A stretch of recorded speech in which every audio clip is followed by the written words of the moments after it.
Hey Optimancers, Chris here. So I'm going to be looking at the racial feats in today's video, and this is going to be more of a casual video than I did when I was doing tier rankings for the races.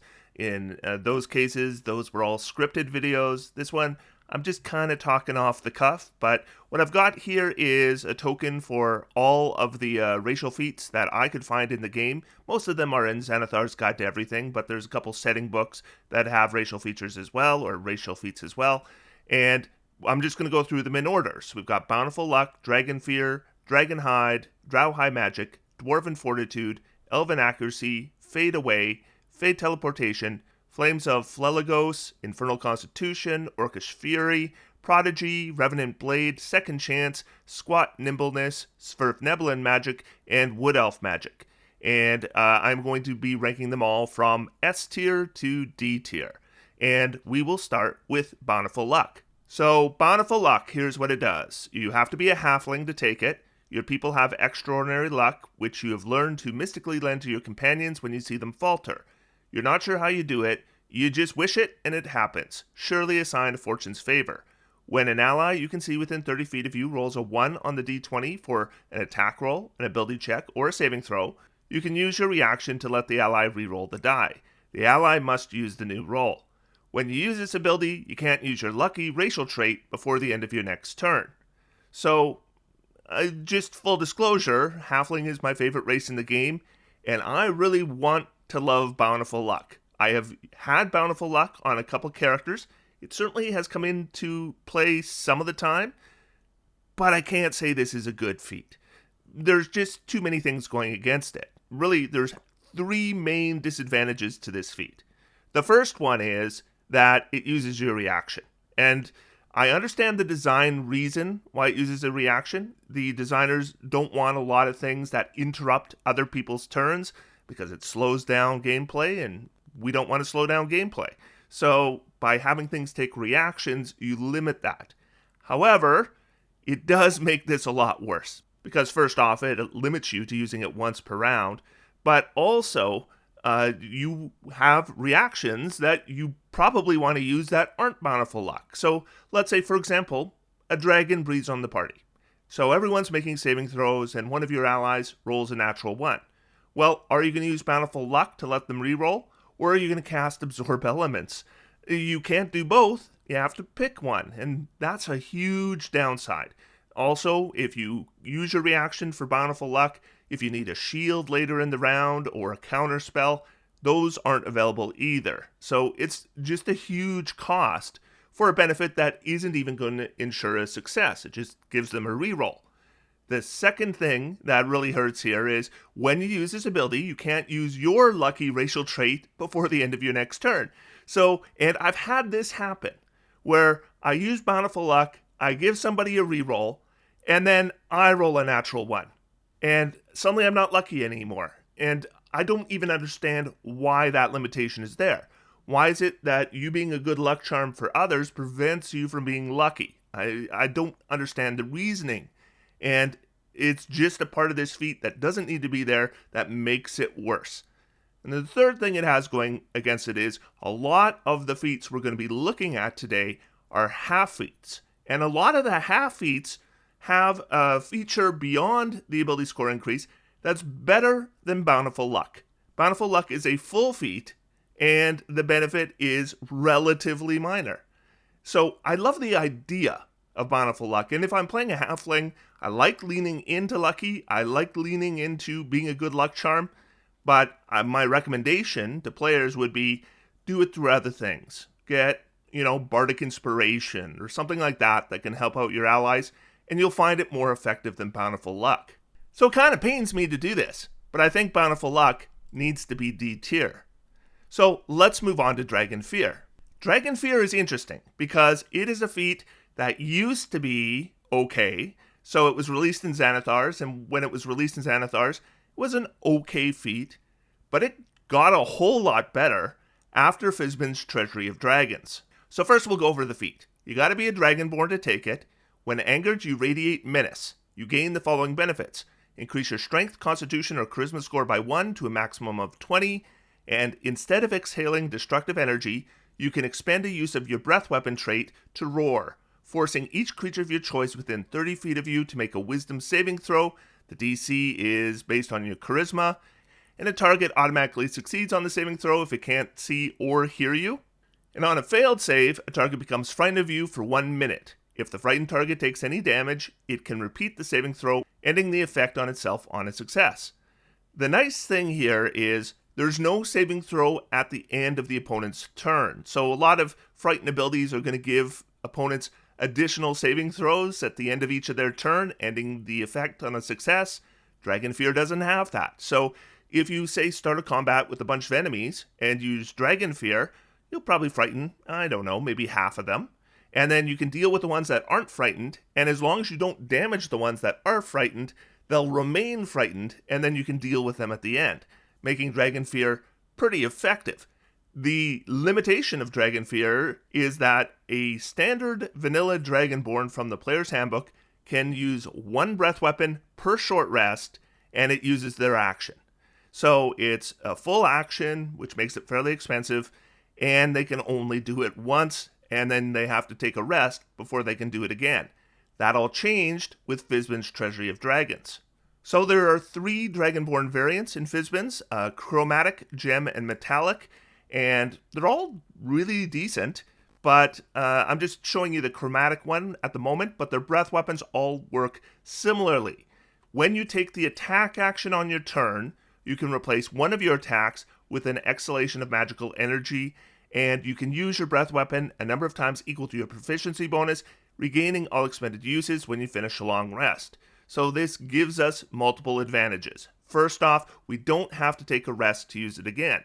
Now, in the long run, it's debatable whether recovering something on a short rest or proficiency bonus times for long rest is going to give you more uses, but what's not debatable is that this is the only one that you could potentially use twice in the same combat. So there's more flexibility with the proficiency bonus per long rest. And certainly as you gain levels, we're getting scaling with this when we wouldn't with short rest recovery features. And the other big advantage here is that when you take the attack action, you're replacing one of your attacks. Now, if you don't have extra attack, then that doesn't matter. But if you do have extra attack, then when we use Dragon Fear, it's replacing only one of our attacks instead of using a whole action, allowing us to combine it with something else, like a weapon attack. So Dragon Fear, got a lot better after Fizban's Treasury of Dragons, and I think it's one of the strongest racial feats now. And it's interesting that the secondary feature here on Dragon Fear is probably better than Bountiful Luck, even though it's a half feat. But it's quite good, and I think it's a solid A tier. So that brings us to the next one, which is Dragon Hide.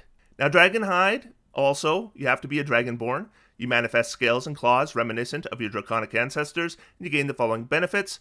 So first off, same options as the last feat for an ability score increase, so this is a half feat. Your scales harden when you aren't wearing armor. You calculate your armor class as 13 plus your dexterity modifier. You can still use a shield and gain this benefit, so that's the same as lizard folk get without taking a feat. And then you can grow retractable claws from the tips of your fingers. Extending or retracting the claws requires no action. The claws are natural weapons, which you can use to make unarmed strikes. If you hit, you deal slashing damage equal to a d4 plus your strength modifier instead of the normal bludgeoning damage for an unarmed strike. And this last bullet point here, the claws, is pretty bad. So claws are normally a d6, so they're usually better than this, and they're still not very good. But a d4, it's really nothing. So this last part isn't much of a benefit at all. And then we have the natural armor, and in most cases, and I talked about this when I talked about lizard folk, 13 plus your dexterity modifier probably isn't going to be as good as wearing armor. But if you aren't proficient in any armor, then this is better than not wearing armor. It's basically as good as mage armor. So if you were to cast mage armor, it would give you the same armor class that this will. Also, if you're facing something like, restrictions in the types of armor you can wear because you're a druid or something like that, this could also be useful. So there is some benefit here, but I don't think it's a big benefit. So Dragon Hide is okay, but largely because it's a half feat. The secondary features here aren't all that strong. So I would put it in C tier.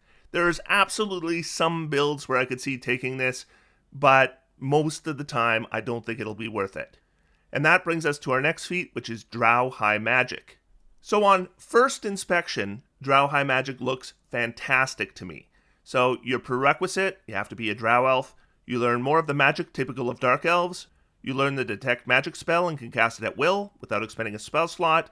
You also learn Levitate and Dispel Magic, each of which you can cast once without expending a spell slot. You regain the ability to cast those two spells in this way when you finish a long rest. Charisma is your spellcasting ability for all three spells. Now, it doesn't really matter with Detect Magic what your casting ability is, but for Levitate and Dispel Magic, it can matter. It depends how you use it. So Levitate, if you cast it on yourself, you don't have to worry about what casting stat you're using, but if you cast it on somebody else, it certainly matters. And Dispel Magic, if you're casting it on a spell effect that is 3rd level or lower, then it doesn't matter, but if it's above 3rd level, then it does. And so there is the disadvantage here that your casting ability is set. In more recent publications, you can pretty much always choose your casting ability score. But the reason this looks really good to me at first view is that Dispel Magic is a good spell, Levitate is a good spell, Detect Magic is a good spell. Dispel Magic is a 3rd level spell, and generally feats aren't going to give you the ability to cast a 3rd level spell. So on first glance, this looks great. Then I think about, who am I taking this on? What character build that is a Drow I want Drow High Magic for? Because, yeah, Dispel Magic is a good spell, but it's not a spell I cast every day. You need to have spell effects you want to dispel before you're going to cast it. So the one free casting per day often isn't going to come up. Then Levitate, same thing. I'm not necessarily going to be using it every day. And when I do, this allows me to cast it once. And unlike newer feats that give you the ability to cast it with your existing spell slots, Drow High Magic has no such language, though I would imagine a lot of DMs would let you cast it with your spell slots as well. And then Detect Magic is a ritual, so there's a decent chance somebody in your party can cast it without expending a spell slot now. You can just do it faster. So, I mean, I don't think this is a bad feat by any means, but I'm just trying to think, when would I want this on my build? And I think that's got to be the ultimate test of whether a feat is good or not. Is it a feat that you're going to want to take on a build to make that build better? And I cannot think of any build where I want Drow High Magic. And so I really just can't see giving it above C tier, because if you're not going to take the feat because it doesn't really work for any build in a way that is worth a feat expenditure, then it's not a fantastic feat. It just can't be. And that brings us to Dwarven Fortitude. Alright, so prerequisite, dwarf of course. You have the blood of dwarf heroes flowing through your veins. You gain the following benefits. You increase your constitution score by 1 to a maximum of 20. Whenever you take the dodge action in combat, you can spend 1 hit die to heal yourself, roll the die, add your constitution modifier, and regain a number of hit points equal to the total, minimum 1. So that's the same as expending a hit die in a short rest. Now, I am a proponent of using the dodge action in combat sometimes. I know a lot of players just don't dodge ever. They forget they can dodge, but I dodge, so I can see this coming up. My issues with it, I really have 2 issues with it. The first is, if I'm dodging, that doesn't necessarily mean I want to be expending my hit dice at that moment, because sometimes I'm dodging and I'm at full hit points, so I don't really want to expend my hit dice at that point. Also, hit dice, of course, are limited, and we might be expending them on a short rest. Is it really an advantage for me to use it in combat? Sometimes it will be, but not always. What it really comes down to is, how often is that healing in the combat going to make the difference? So I guess, like, if you're really low hit points and you're dodging in combat, trying to stay up, and that 1 hit die expended is going to make the difference between you going down or not, that's the moment where this would be useful. Otherwise, I don't see a huge amount of use for it. My other issue with this feat is that although it is a half feat, the only ability score you increase with this is Constitution.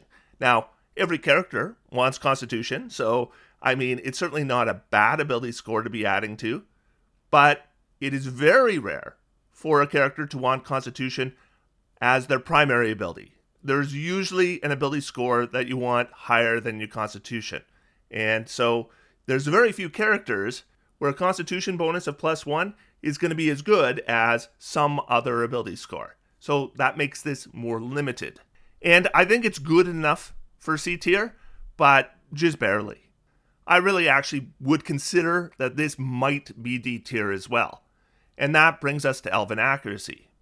So it should be obvious where this feat is going to end up. This is probably the premier racial feat in the game, so you have to be an elf or a half-elf to get it.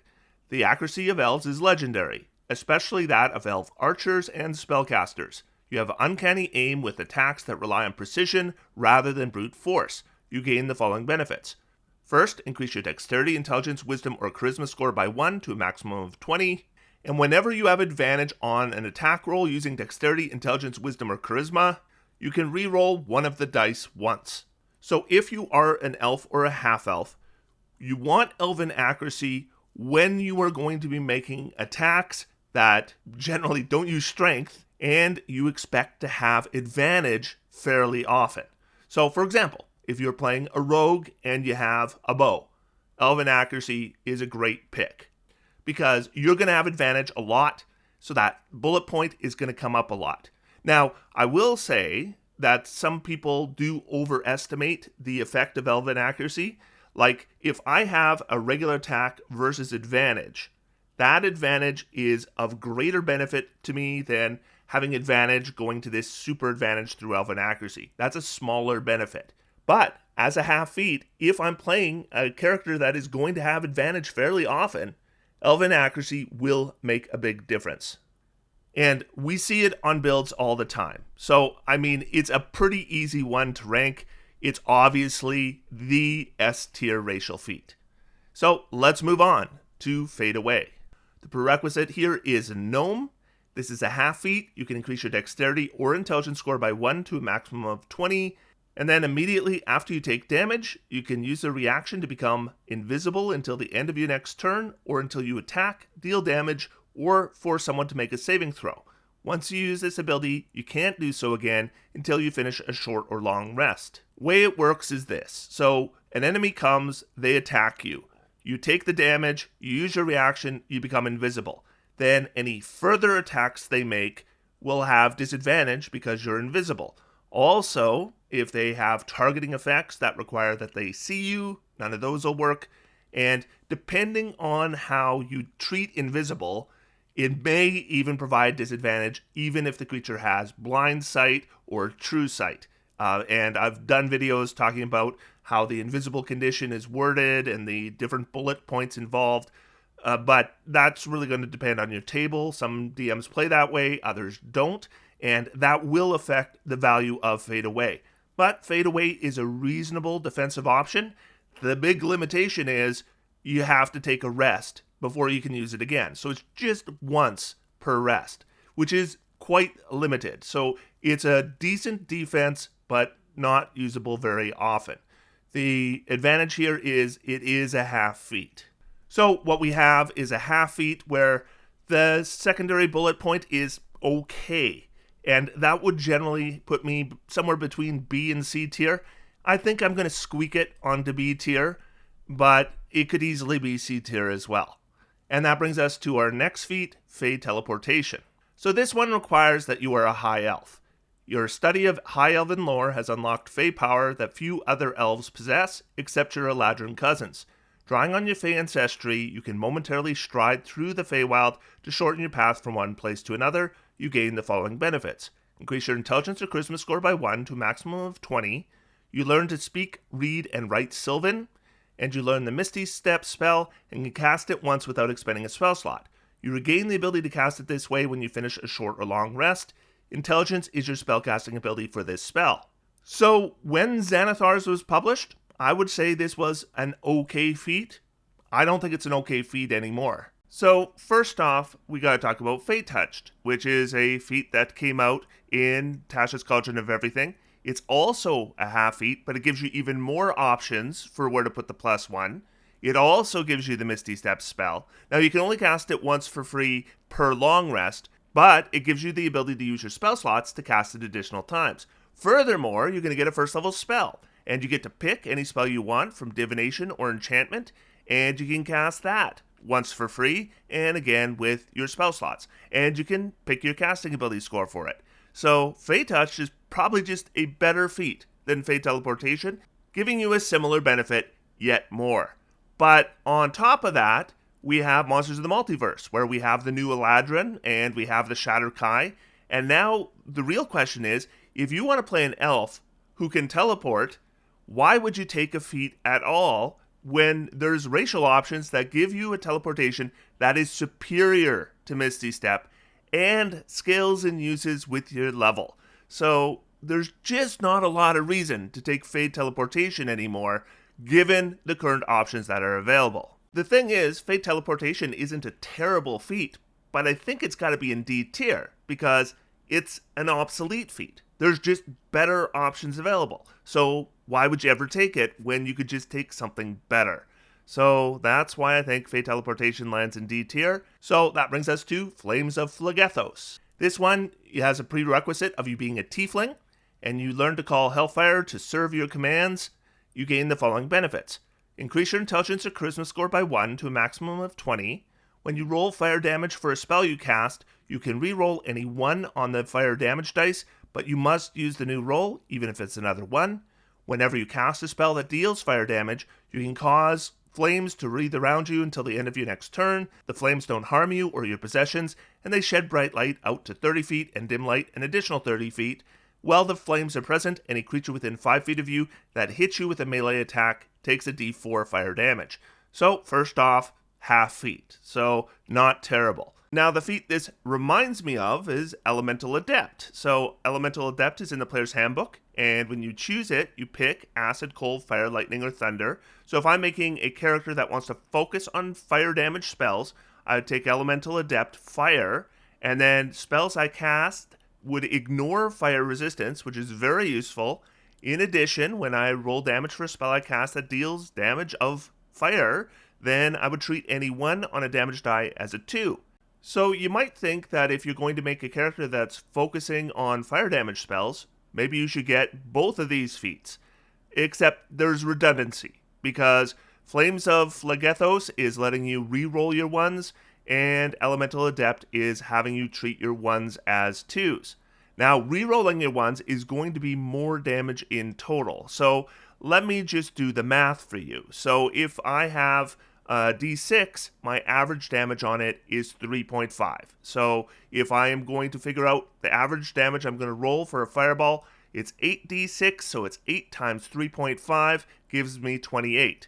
Now, the reason that a d6 has 3.5 as an average is the math works like this. You take 1 plus 2 plus 3 plus 4 plus 5 plus 6 divided by 6. So basically, all the possibilities that you might roll divided by the number of possibilities. So if I want to figure out what the average damage is if I'm replacing 1s with 2s, all I have to do is, instead of having a 1, I have a 2. So it goes 2 plus 2 plus 3 plus 4 plus 5 plus 6 divided by 6. And now my average roll on those d6s becomes 3.67. And that means if I cast a fireball, I'm doing an average of just over 29 points of damage. It's actually very little difference, but it's a little bit more. Now, if I have Flames of Phlegethos, well, then what I'm doing is, if I roll a 1, I'm re-rolling and I'm taking whatever I get. So that would be an average result of 3.5.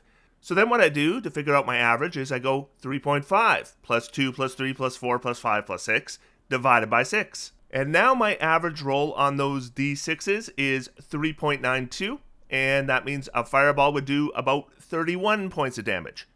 It's still not a whole lot more, right? So we're not getting a huge amount out of this, but we're definitely getting more than we would with Elemental Adept. Now, the second part of Flames of Phlegethos isn't very good. The d4 damage is not very much damage, and it's pretty restrictive as to who takes it. So I would probably take Flames of Phlegethos if I wanted to increase my fire damage, but I definitely wouldn't be taking Elemental Adept and this feat. It's just too many feats. Feats are expensive. You can't afford redundancies. So I would take one or the other, and it would be a matter of priority. With this feat, I'm increasing an ability score, which is very useful. Probably your casting stat you're increasing, and I'm doing a little more damage with my fire. Well, if I take Elemental Adept, I'm not increasing an ability score, so there's a greater investment, but I'm ignoring fire resistance, which does come up, and that will be useful. So I would have to just kind of pick my priority and go that way, but I could see going either way. And so I think there's reason enough we might take this to put it in B tier. That brings us to Infernal Constitution. This also requires that you're a tiefling, and fiendish blood runs strong in you, unlocking a resilience akin to that possessed by some fiends. You gain the following benefits. You increase your constitution score by 1 to a maximum of 20. So this is like Dwarven Fortitude, where yes, it's a half feat, but you're not likely increasing your primary ability score when you take it, but I'll take the +1 to constitution. Then you have resistance to cold damage and poison damage, and you have advantage on saving throws against being poisoned. Now, the nice thing here is if you are playing a tiefling, you're already resistant to fire, now you're adding cold resistance and poison resistance. Those are 3 common damage types, and you're getting resistance to all 3 of them. That's pretty good. Like, if I was going to play a barbarian, and I was a tiefling, I could see taking Infernal Constitution and then not going Bear Totem, because I'm resistant to a heck of a lot of damage types besides bludgeoning, piercing, and slashing already. And that would open up some other options. So there are definitely character builds I could see taking Infernal Constitution for. And so I think it's good enough to get to B tier. And then that brings us to Orcish Fury. So Orcish Fury is not available to orcs. It's only available to half-orcs, because, of course, when this was published, player characters couldn't be orcs. So what do we get? Well, we can increase our strength of constitution by 1 to a maximum of 20. When we hit with an attack using a simple or martial weapon, you can roll one of the weapon's damage dice an additional time and add it as extra damage of the weapon's damage type. Once you use this ability, you can't use it again until you finish a short or long rest. So that means you're going to get 1 die of damage once per short rest. Now, of course, you're probably going to want to combine this with like a D12 weapon, like a great axe or something. So then you're doing a D12 or 6.5 on average, additional damage per short rest. That's not a lot of damage. And the way I read this, I don't think you would double it on a critical. So I don't think saving it for criticals is going to do anything for you. Though, definitely check with your DM on that. And then immediately after you use your Relentless Endurance trait, that's the one where if you drop to 0 hit points, you can drop to 1 instead. You can use your action to make 1 weapon attack. And that's once per long rest. So we're talking 1 additional attack as a reaction per long rest, and 1 additional die of damage per short rest. Not a whole lot to Orcish Fury. So I just don't think it's adding enough to be worth taking. So I'm putting it at C tier. Then we get to Prodigy. Prodigy is the only racial feat that I know of that humans can take, so it's available to half-elf, half-orc, or human. You have a knack for learning new things. You gain the following benefits. You gain 1 skill proficiency of your choice, 1 tool proficiency of your choice, and fluency in 1 language of your choice. Choose 1 skill in which you have proficiency. You gain expertise with that skill, which means your proficiency bonus is doubled for any ability check you make with it. The skill you choose must be one that isn't already benefiting from a feature, such as expertise, that doubles your proficiency bonus. So this goes in the list of racial feats that is now obsolete. It used to be one of the only ways to get expertise in a skill without accessing a class or subclass feature that gives you expertise, but now we have Skill Expert. So if I want expertise in a skill and I'm willing to expend a feat slot to get it, I'm taking Skill Expert every single time.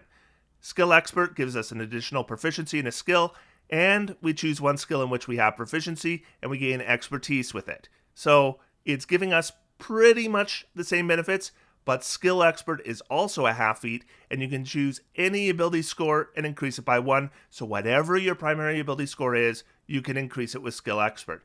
Makes Skill Expert actually a pretty good feat, and I do take it sometimes, but it is also a feat that has made Prodigy obsolete. I'm just not going to take a full feat that pretty much does the same thing that a half feat does. And so I'm just never ever going to take it on any build. It's a D tier feat. That brings us to Revenant Blade. So this one is from Eberron, Rising from the Last War. You have to be an elf to take it. You are descended from a master of the double-bladed scimitar, and some of that mastery is passed on to you. You gain the following benefits. Increase your dexterity or strength score by 1. While you are holding a double-bladed scimitar with 2 hands, you get a +1 bonus to armor class. and a double-bladed scimitar has the finesse property when you wield it. It says, to gain the weapon benefits of this feat, equip a Revenant double-bladed scimitar or create your own similar weapon.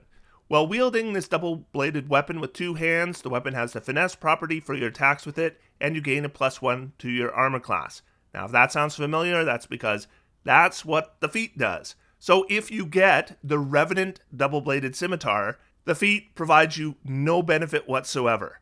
However, you can get a double-bladed scimitar that is not a magical weapon. So the way the double-bladed scimitar works, if it is not a magical weapon, is it does 2d4 slashing damage on a hit, and if you take the attack action and wield it, then you can use a bonus action on your turn to do an additional attack that does a d4 damage on a hit. Now, the double-bladed scimitar isn't all that great. It's okay. It gives you a bonus action attack, but attacking with two weapons gives you a bonus action attack too. The advantage of the double-bladed scimitar is that you do get your ability score bonus added to the bonus action attack without having to take two-weapon fighting, but that's pretty much it. But if I was going to make a character that used the double-bladed scimitar, I might do that with, say, a rogue. Then I could see taking Revenant Blade, because if I'm a rogue, I definitely want to be using finesse weapons. However, if you actually get the Revenant double-bladed scimitar, there's no value to Revenant Blade whatsoever. But it's good enough to make C tier. Our next feat is Second Chance. This is the other racial feat for halflings. Fortune favors you when someone tries to strike you. You gain the following benefits. Increase your dexterity, constitution, or charisma score by 1 to a maximum of 20. And when a creature you can see hits you with an attack roll, you can use your reaction to force that creature to re-roll. Once you use this ability, you can't use it again until you roll initiative at the start of a combat or until you finish a short or long rest. So basically, you'll be able to use this once per combat. This should sound fairly familiar because it is similar to Fade Away. So Fade Away is going to give you invisibility against future attacks, while Second Chance is going to allow you to maybe change the result of a single attack. Definitely useful if you're hit with a critical, because that reroll will often mean that they're going to lose that critical. 19 chances out of 20, they'll lose that critical. Second Chance is also usable more often, because it is usable every single combat, while Fade Away is only going to be usable once per rest. But overall, I'd put it on the same tier, and so it is going to make B tier, and that brings us to Squat Nimbleness. Alright, so Squat Nimbleness is available to dwarves or any race that is small. You are uncommonly nimble for your race. You gain the following benefits. Increase your strength or dexterity score by 1 to a maximum of 20. Increase your walking speed by 5 feet. You gain proficiency in the acrobatics or athletics skill, and you have advantage on any strength, athletics, or dexterity acrobatics check you make to escape from being grappled. One nice thing about Squat Nimbleness is, at least when it came out with Xanathar's Guide to Everything, is every race that qualified for Squat Nimbleness had that kind of really sucky 25-foot movement speed, and this would increase it to 30 feet. And so that was one reason why you might want to take this. Now, there's all kinds of small races that have 30-foot movement speed now, but at the time, all the races that would have qualified for this would have had 25. And then you get a skill proficiency, which is fine, and advantage to escape being grappled, which isn't going to come up very often. But, the 5-foot movement speed is okay, and it is a half feet. And so, I think it's good enough for B tier. And that brings us to Svirfneblin Magic. So this is technically legacy content. The Svirfneblin, we first saw it in Elemental Evil Player's Companion, and now we have it again in Monsters of the Multiverse. And Svirfneblin didn't used to have automatic racial spells, now they do. But before they did, you could take this feat, and then you could get those spells. So you could get Non-Detection, which you could cast at will, Blindness, Deafness, Blur, and Disguise Self. You could cast each of them once per day, except for Non-Detection, which you could cast at will. And Intelligence was your casting ability for the spells. Not a great feat, honestly. However, when this first came out, optimizers used it with Abjurer builds. So you'd make a wizard Abjurer, and then you would have Arcane Ward, and Non-Detection could be cast over and over again to recharge your Arcane Ward. So you would play a Deep Gnome specifically so you could access this feat, and then use that interaction. That is no longer necessary because we have the Eldritch Adept feat, and Eldritch Adept is available to any race, and they can take it, and then what they can take is Armor of Shadows, I believe, is the invocation, which allows you to cast Mage Armor at will, so you can use that to recharge your Arcane Ward. You no longer need to be a Deep Gnome, and you're basically getting the same benefit.